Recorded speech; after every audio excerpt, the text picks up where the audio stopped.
Welcome to CSD Head-2-Head. Before we dig in, I would like to say that our thoughts are with the people of Houston in their time of distress. Getting back to today's players, DeAndre Hopkins versus Demaryius Thomas. Don't forget to subscribe to the channel for more contests like this all season long. The players have the same status in their respective teams. They are both the #1 wide receiver in Houston and Denver. The reason they are pinned against each other is their similar overall ADP of 29 versus 31. First, let's take a look at DeAndre Hopkins and leave a comment below with the pick of the two players of your choosing. From the Texas opportunity pool and market share, Hopkins gets 164 projected targets with 93 receptions. That is plenty more than his 151 targets and 78 receptions from last year, and this is due to the reason that he's not playing with Osweiler anymore. His most targeted zone last year was the short left, with 30% of all targets coming in that zone. His most productive zone is the deep middle, with 2.3 more yards per throw to that zone than others. These zones are important to keep in mind during the season against teams with weaknesses in those areas. He's projected to score 7.3 touchdowns next year. Now, let's take a look at Demaryius Thomas, and if you enjoyed this video, don't forget to hit that like button.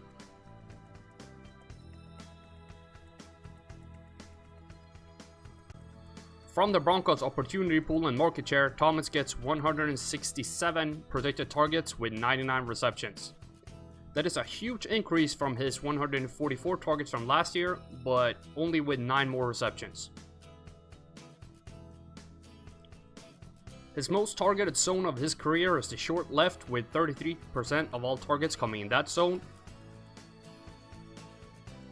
His most productive zone is the deep middle, with 2.8 more yards per throw to that zone than to others. And again, these sources are important to keep in mind during the season against teams with weaknesses in those areas.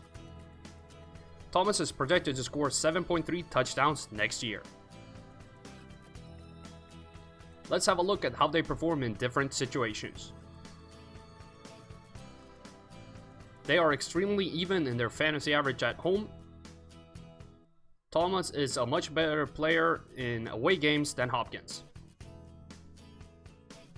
Thomas is also more efficient while playing against teams from the AFC, while DeAndre Hopkins is the better choice when they face teams from the NFC. Thomas scored more fantasy points on average while winning, while Hopkins scored more points when his team is losing.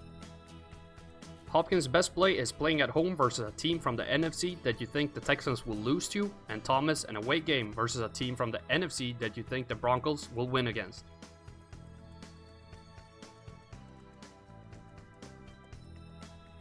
Looking at the player's personal score projection, a small advantage goes to Demaryius Thomas over the entire season with 175.5 points versus 171.3.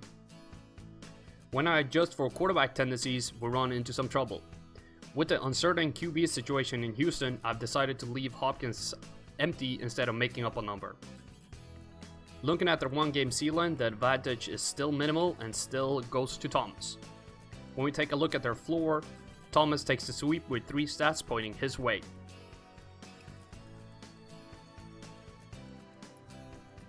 For the conclusion,